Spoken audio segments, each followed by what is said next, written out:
Shalom, Botelabino, frères et sœurs dans le Seigneur, et merci de nous joindre aujourd'hui dans le programme Otozali Nango, na Mokola Lelo pour continuer l'étude na biso sur les 7 dispensations et leurs alliances. Nous bénissons le Seigneur pour vous qui êtes là chaque fois que nous avons partagé le message. Nous avons pambola nzambe pour na bola munaye na bomoye na biso nyonso pe nous avons pambola nzambe parce que azali kopesa biso makoki ya koyeba ko décortiquer ko partager liloba na ye.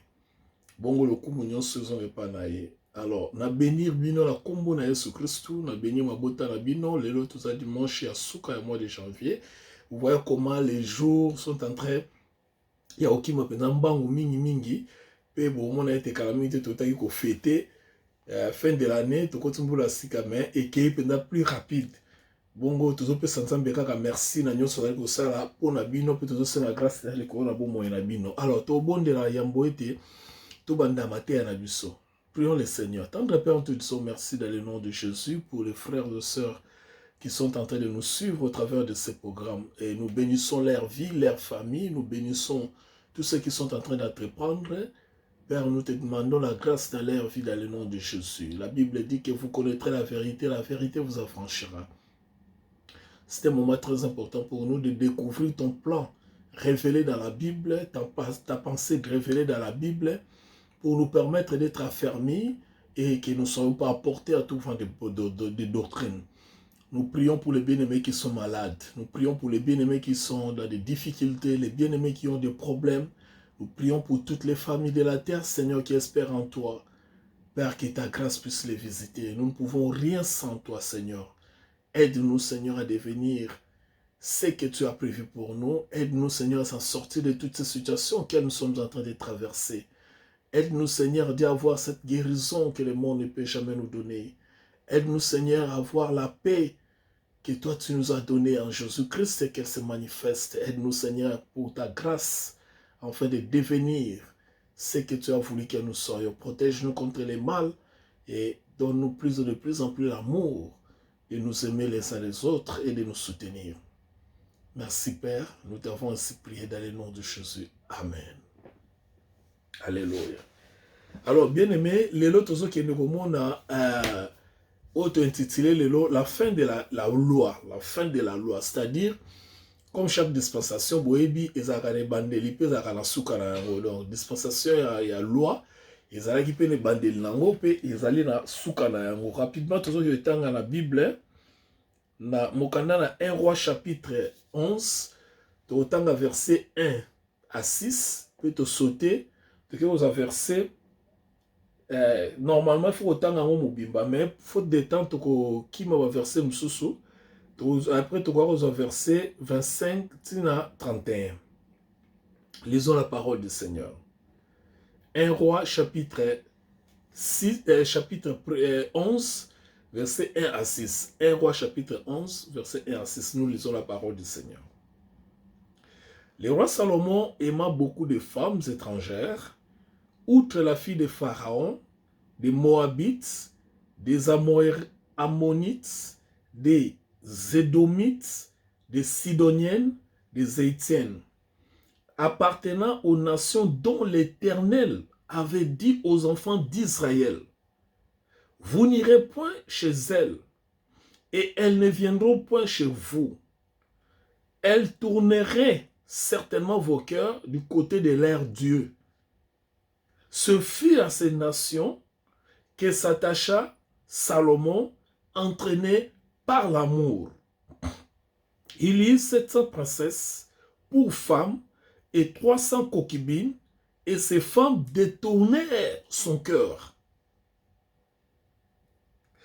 À l'époque de la vieillesse de Salomon, ces femmes inclinèrent son cœur vers d'autres dieux, et son cœur ne fut point tout entier à l'Éternel son Dieu, comme l'avait été le cœur de David son père. Salomon alla après Astarté, divinité des Sidoniennes, et après Milcom, l'abomination des Ammonites. Et Salomon fit ce qui est mal aux yeux de l'Éternel, et il ne suivit point pleinement l'Éternel comme son père David. Prenons le verset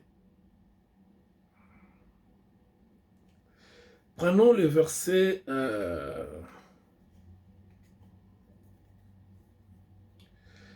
prenons le verset 25. Jusque là où je vais arrêter. Il fit un ennemi d'Israël pendant toute la vie de Salomon. En même temps, Ada lui faisait du mal et il avait Israël en aversion. Il régna en Syrie. Jéroboam aussi, serviteur de Salomon, leva la main contre les rois. Il était fils de Nebat et Ephratien de Sereda. Il avait pour mère une veuve nommée Tchoura. Voici à quelle occasion il leva la main contre le roi Salomon, bâtissait Milo et fermait la brèche de la cité de David son père. Jéroboam était fort et vaillant. Et Salomon, ayant vu ce jeune homme, à lèvres lui donna la surveillance de tous les gens de la corvée de la maison de Joseph. Dans ces temps, Jéroboam était sorti de Jérusalem, fut rencontré en chemin par le prophète Achilo de Shilo, revêtu des manteaux neufs. Ils étaient tous des selles dans les champs. Achille saisit les manteaux neufs qu'il avait sur lui et les déchira à 12 morceaux. Il dit à Jéroboam, prends pour toi 10 morceaux, car ainsi parle l'Éternel, le Dieu d'Israël. Voici, je vais arracher le royaume de la main de Salomon et je te donnerai 10 tribus. Mais il aura une tribu à cause de mon serviteur David et à cause de Jérusalem, la ville que j'ai choisie sur toutes les tribus d'Israël. Et c'est là parce qu'ils m'ont abandonné, se sont prosternés devant les Astartés divinités sidoniennes, devant Kamosh, dieu de Moab, et devant Milcom, dieu des fils d'Ammon. Et parce qu'ils n'ont pas marché dans mes yeux pour faire ce qui est droit aux yeux de l'Éternel, et pour observer mes lois et mes ordonnances, comme l'avait fait David, père de Salomon. Je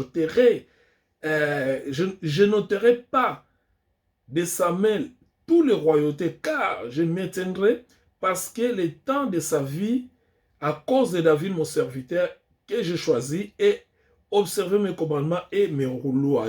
Mais j'ôterai le royaume de la main de son fils et j'en donnerai 10 tribus.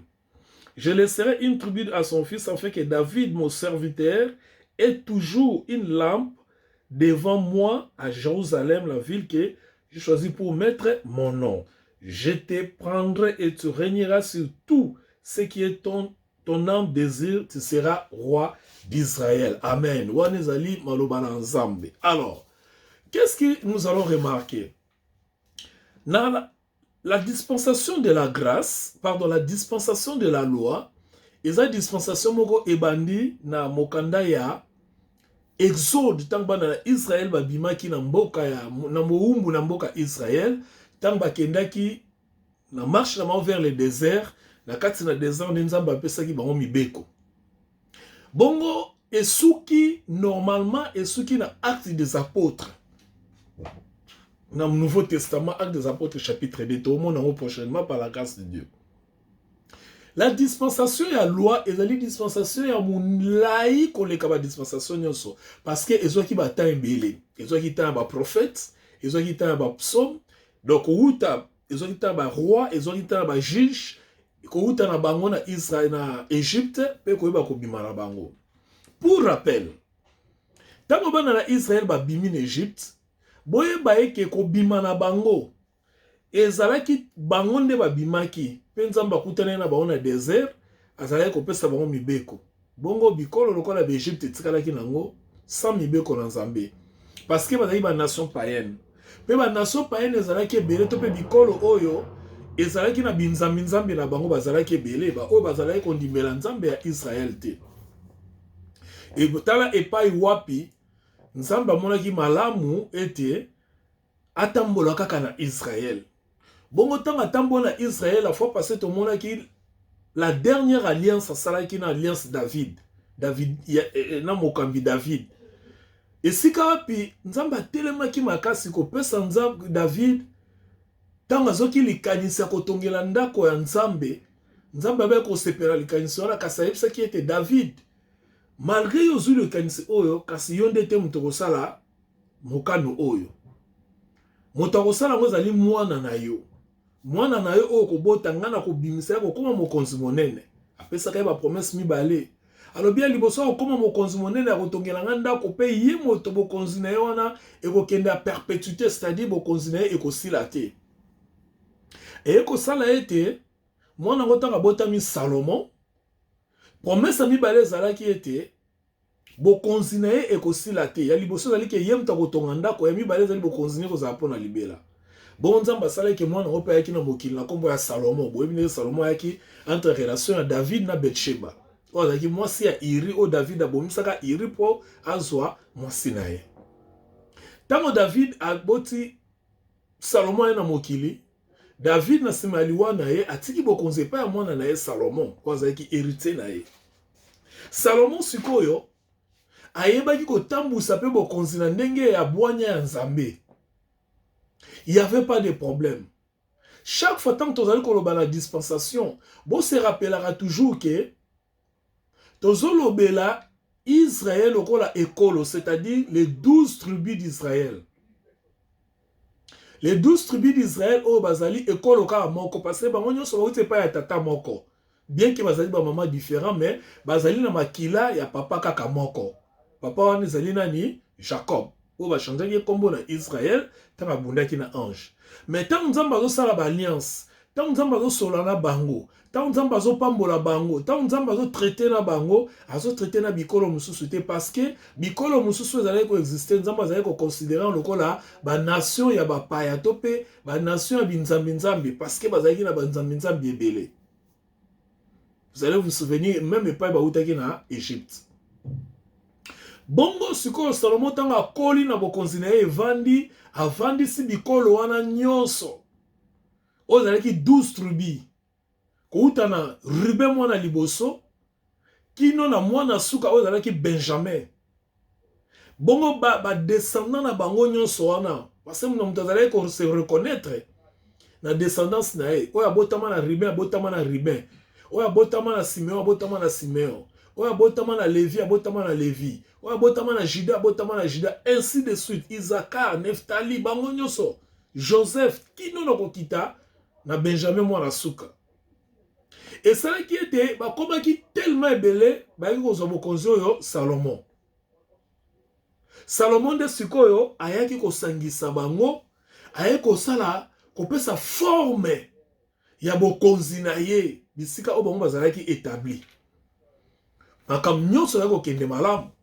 atongaki mpe temple ndenge nzambe akokaki kokisa kolinga ve ya motema na ye selon David son père makambo nyonso ayaki kokende malamu mboka ezalaki kotambola malamu kasi na kimokolo ya Salomon eloko moko ayaki kosalema Salomon azalaki na posa ya bolingo ya basi mingi Salomon alingaki basi tellement ebele ke akei kobala basi ebele jusqu'à ce qu'a commis la basi 1000 femmes.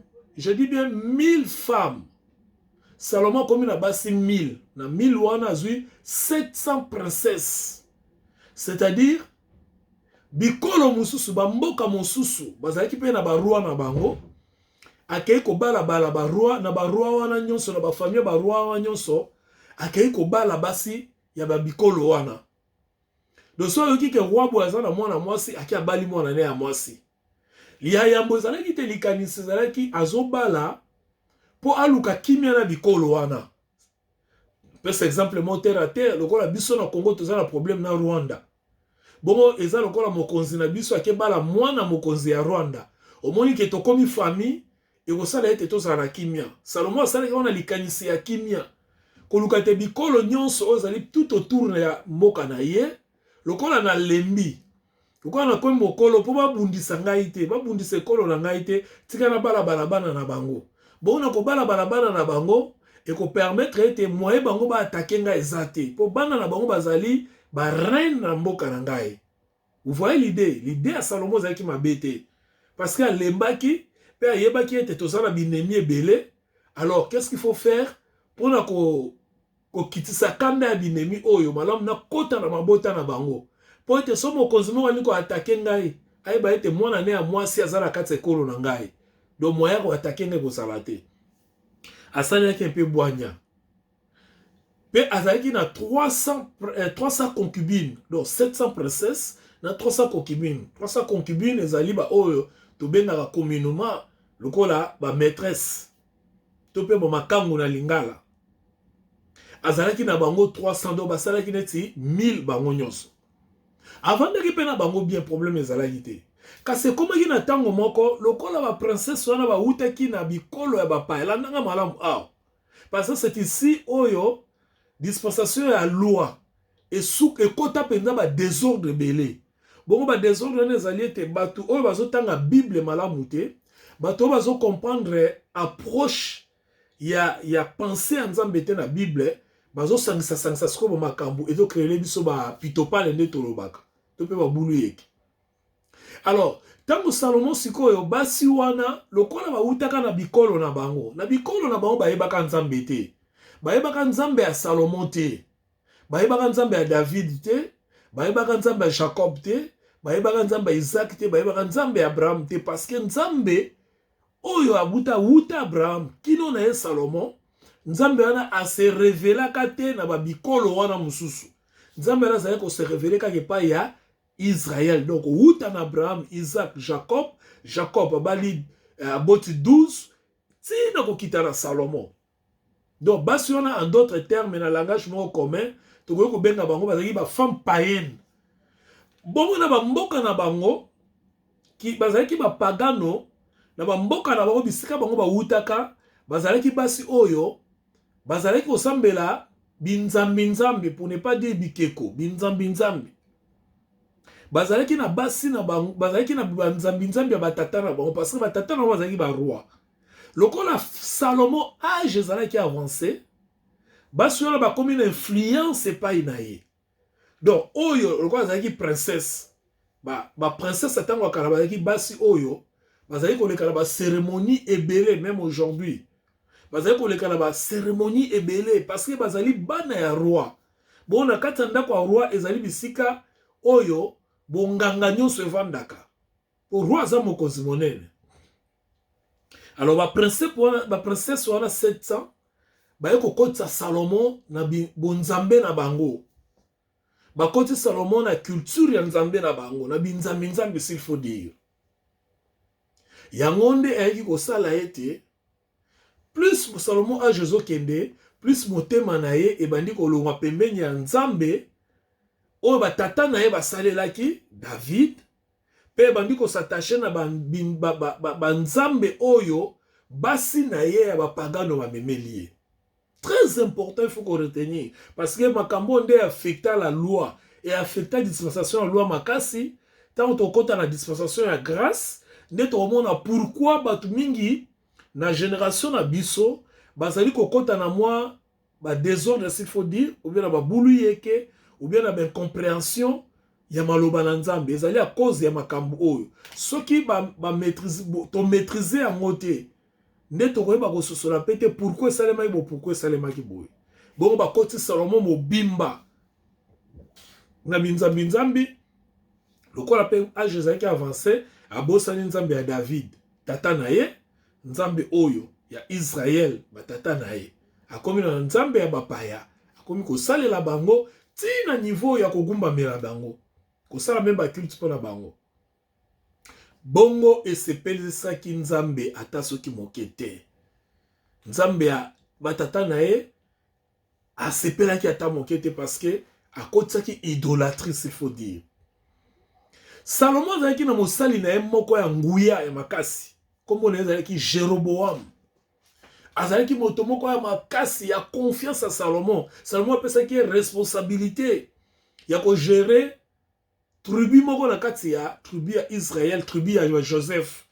Boyebi qui représente Joseph na kati ya Israël. Joseph wa kenen Égypte comme premier ministre a kotaki Israël Égypte pe na histoire ya Israël atikalaki na renommée moko monene, considération monene. Bongo azwaka mwana mobali oyo mosali na ye apesa bokonza kokengela tribu wana un vaillant soldat. Moto mayele pe ya makasi. Kombo na ezalaki Jéroboam. Jéroboam nde azalaki kokengela tribu wana. Bongo tango ya bwaki si Nzambe aye kopona Jéroboam.